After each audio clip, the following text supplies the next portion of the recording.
वक्रतुंड महाकाय सूर्यकोटि समप्रभा निर्विघ्नं कुरु मे देव सर्वकार्येषु सर्वदा। आज का विषय है प्रत्याहार। अष्टांग योग के श्रृंखला में प्रत्याहार पांचवा अंग है। प्रत्याहार शब्द दो शब्दों के मेल से बना है, प्रति और आहार, जिसका अर्थ है विपरीत आहार, अर्थात इंद्रियों का आहार या कार्य है विषय भोग।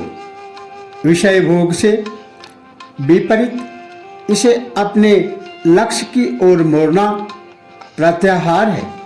दूसरे शब्दों में इंद्रियों को बहिर्मुखता से अंतर्मुखी होना प्रत्याहार है। महर्षि वेद व्यास के अनुसार सभी इंद्रियों का राजा मन है। मन का निरोध होने से सभी इंद्रियों का भी निरोध हो जाता है। योग की यही स्थिति प्रत्याहार कहलाता है। संक्षेप में यह कहा जा सकता है कि यह चंचल मन जहाँ जहाँ विचलन करे वहाँ वहाँ से लौटाने का प्रयत्न करते हुए आत्मा के वश में करना प्रत्याहार है।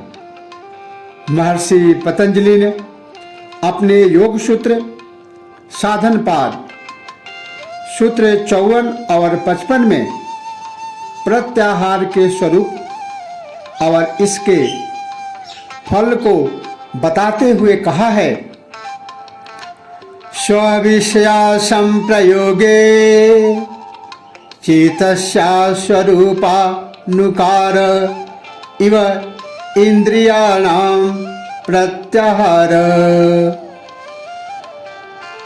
स्व विषय संप्रयोगे अपने विषयों के संबंध से रहित होने पर इंद्रियाणां अर्थात इंद्रियों का चित्तस्य स्वरूपानुकार इव जो चित्त के स्वरूप में तदाकार सा हो जाता है वह प्रत्याहार है। स्विषया संप्रयोगे चित्तस्य स्वरूपानुकार इवेन्द्रियाणां प्रत्याहार अर्थात जब इंद्रियों का शब्द आदि स्व विषयों से संबंध नहीं रहता तब उनका चित्त के स्वरूप में तदाकार सा हो जाना प्रत्याहार है। योग का पांचवा अंग प्रत्याहार है। चित्त की वृत्तियों का क्रियान्वयन शरीर तथा इंद्रियों के माध्यम से होता है। इससे क्रियान्विति का कारण मन द्वारा इन विषयों का चिंतन किया जाता है। प्राणायाम के सिद्ध होने पर मन स्थिर हो जाता है, जिससे वह विषयों का चिंतन छोड़कर अपने इष्ट के ध्यान में लग जाता है। चिंतन के छूटने से इंद्रियों की बाह्य वृत्तियां अपने आप छूट जाती है तथा ये चित्त में विलीन हो जाती है। जिस प्रकार कछुआ भय उपस्थित होने पर अपने अंग भीतर छिपा लेता है, उसी प्रकार ये वृत्तियां सिकुड़ कर मन में विलीन हो जाती है। ये नष्ट तो नहीं होती किंतु बाह्य स्वरूप लुप्त अवश्य हो जाता है। इनका विषयों की ओर भागना बंद हो जाता है। यही प्रत्याहार है। प्रत्याहार का अर्थ है नॉन अटैचमेंट। सांसारिक विषयों के प्रति मन का जो आकर्षण है, जिसमें वह सुख का अनुभव करता है, क्षणिक सुख की प्रतीति होती है, उसके प्रति उसकी आसक्ति का त्याग हो जाना, वह अब इनके मोह को छोड़कर आत्मज्ञान की ओर ही आकर्षित होता है। मन की इसी स्थिति को प्रत्याहार कहा जाता है। यह साधना का विषय नहीं है, बल्कि मानसिक परिवर्तन से अपने आप हो जाता है।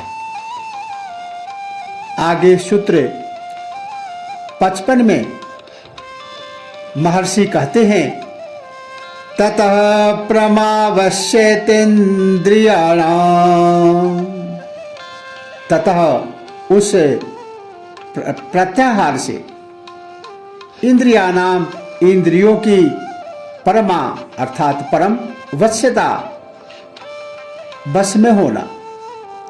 ततः प्रमावश्येतेन्द्रियाणाम अर्थात इस प्रत्याहार से इंद्रियां पूर्ण वशवर्तनी होती है। इस सूत्र में प्रत्याहार का फल बताया गया है कि प्रत्याहार सिद्ध होने से पूर्व इंद्रियां स्वतंत्र रूप से अपने अपने विषयों की ओर ही भागती थी, उन पर किसी का नियंत्रण नहीं था। अब इसके सिद्ध होने पर वे पूर्ण नियंत्रण में आ जाती है। अब उन्हें साधक अपनी इच्छा अनुसार जहां चाहे वहां लगा सकता है। इस स्थिति में उसे अच्छे तथा बुरे किसी भी काम में लगाया जा सकता है।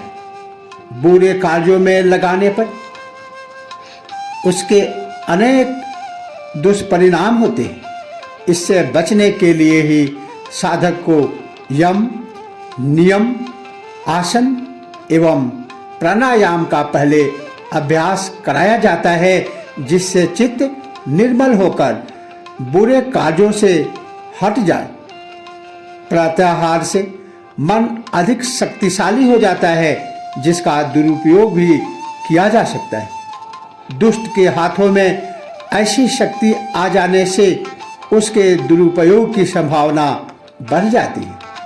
यम नियमों के पालन से यह दुष्टता समाप्त की जा सकती है। तब इस शक्ति का प्राप्त करना उपयोगी सिद्ध होगा।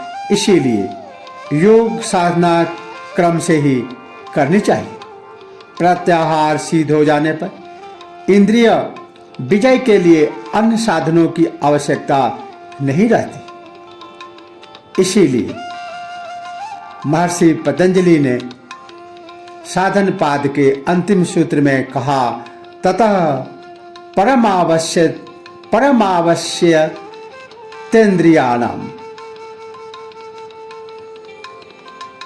आज इतना ही। इसी के साथ ओम नमः शिवाय। जय श्री कृष्ण।